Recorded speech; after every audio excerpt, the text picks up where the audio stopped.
ചരിത്രത്തിലെ ഏറ്റവും ക്രൂരമായ, ഏറ്റവും ഇരുണ്ട എപ്പിസോഡുകളിൽ ഒന്നാണ് 1994 ഏപ്രിലിലെ വംശഹത്യ. 30 വർഷങ്ങൾക്കിപ്പുറം റുവാണ്ട ഒരുപാട് മുന്നോട്ട് പോയെങ്കിലും പോയ കാലത്തിന്റെ പാടുകൾ ഇപ്പോഴും രാജ്യത്തെ വേട്ടയാടുന്നുണ്ട്. 1994 ഏപ്രിൽ 7-നും ജൂലൈ 15-നും ഇടയിൽ ന്യൂനപക്ഷ ടുത്സി വംശജരെ ഭൂരിപക്ഷമായ ഹുട്ടു വംശീയ വിഭാഗത്തിലെ അംഗങ്ങൾ കൊന്നൊടുക്കി. 1994 ജൂലൈയിൽ റുവാണ്ടൻ പാട്രിയോട്ടിക് ഫ്രണ്ട് വിമത സൈന്യം കിഗാലി പിടിച്ചെടുത്തതിന് മുൻപ് 100 ദിവസം നീണ്ട കൊലപാതക പരമ്പരയിൽ ഏകദേശം 8 ലക്ഷം ആളുകൾക്ക് ജീവൻ നഷ്ടപ്പെട്ടു. ഈ വംശഹത്യയിലെ കത്തോലിക്ക സഭയുടെ പങ്കിന് 2017 ഫ്രാൻസിസ് മാർപ്പാപ്പ മാപ്പ് ചോദിച്ചിരുന്നു. ഇന്ന് റുവാണ്ടയിൽ വംശീയത നിയമവിരുദ്ധമാണ്.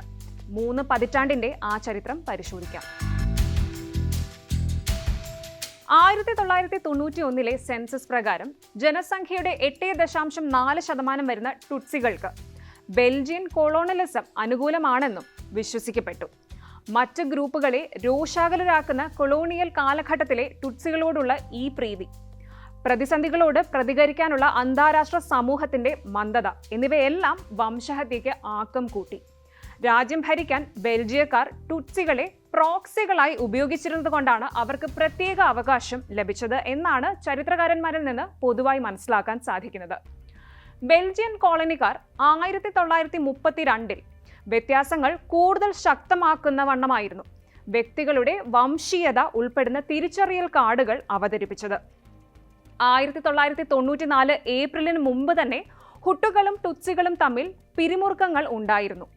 ഹുട്ടുകൾ ജനസംഖ്യയുടെ 85% എന്നാൽ ഭരണകക്ഷിയായ ടുട്സികൾക്ക് ലഭിച്ചിരുന്ന വിദ്യാഭ്യാസ സാമ്പത്തിക അവസരങ്ങൾ പ്രായോഗികമായി ഹുട്ടുകൾക്ക് ആക്സസ് ചെയ്യാൻ സാധിച്ചിരുന്നില്ല.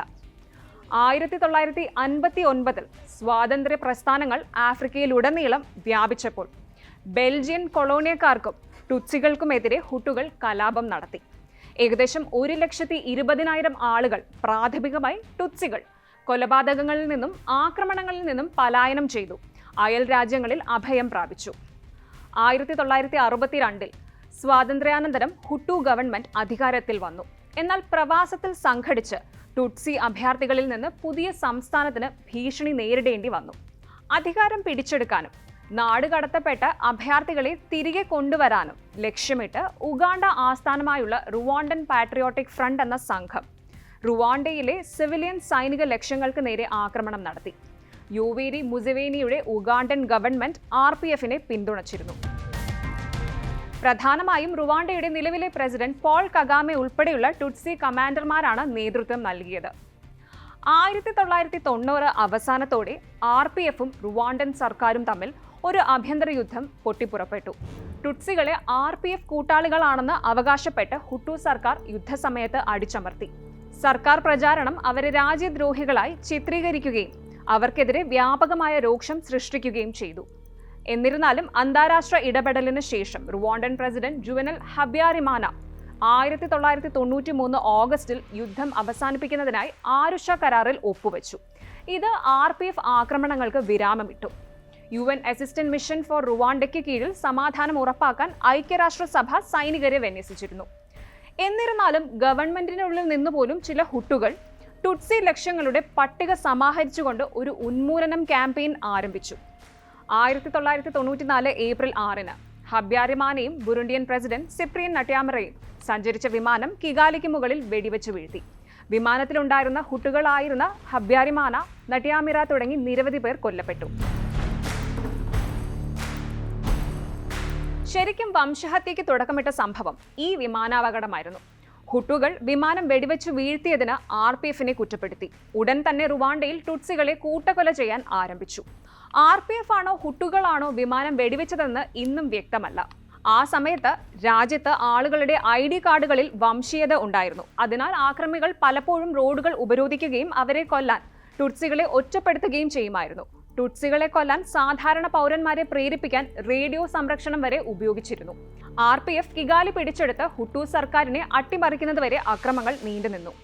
രാജ്യത്തിന്റെ തലസ്ഥാനമായ കിഗാലിയിൽ നിന്ന് ആരംഭിച്ച് ടുട്സികൾക്കെതിരെ ക്രൂരമായ അക്രമം അഴിച്ചുവിട്ടു. കൊലപാതകത്തിൽ പ്രതിഷേധിച്ച് മിതവാദി ഹുട്ടുകളും കൊല്ലപ്പെട്ടു. ക്രൂരമായ കശാപ്പും ബലാത്സംഗവും ഉൾപ്പെടെ അക്രമത്തിൽ കുട്ടികൾ പോലും രക്ഷപ്പെട്ടില്ല. വംശീയ ഉന്മൂലനത്തിന് പുരോഹിതർ വരെ പങ്കെടുത്തതായി പറയുന്നുണ്ട്.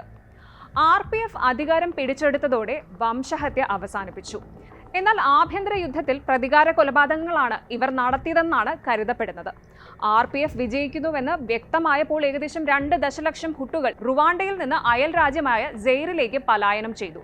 ഹുട്ടു പാസ്റ്റർ ബിസിമുങ്കു പ്രസിഡന്റായി RPF തുടക്കത്തിൽ ഒരു ബഹുവംശീയ സർക്കാർ സ്ഥാപിച്ചു.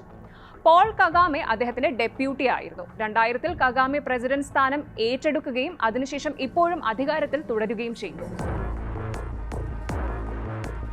ഇന്ന് റുവാണ്ടയിൽ വംശീയതയെക്കുറിച്ച് പറയുന്നതും സംസാരിക്കുന്നതുമൊക്കെ നിയമവിരുദ്ധമാണ്. രാജ്യത്ത് സാമ്പത്തിക വളർച്ചയ്ക്ക് തുടക്കമിട്ടതിന്റെ ബഹുമതി. ഒപ്പം റുവാണ്ടയെ ഒരു സാങ്കേതിക കേന്ദ്രമായി മാറ്റാനും അദ്ദേഹം ശ്രമിക്കുന്നുണ്ട്. എന്നാൽ വിയോജിപ്പ് വെച്ചുപൊറുപ്പിക്കില്ലെന്നും ആക്ഷേപമുണ്ട്.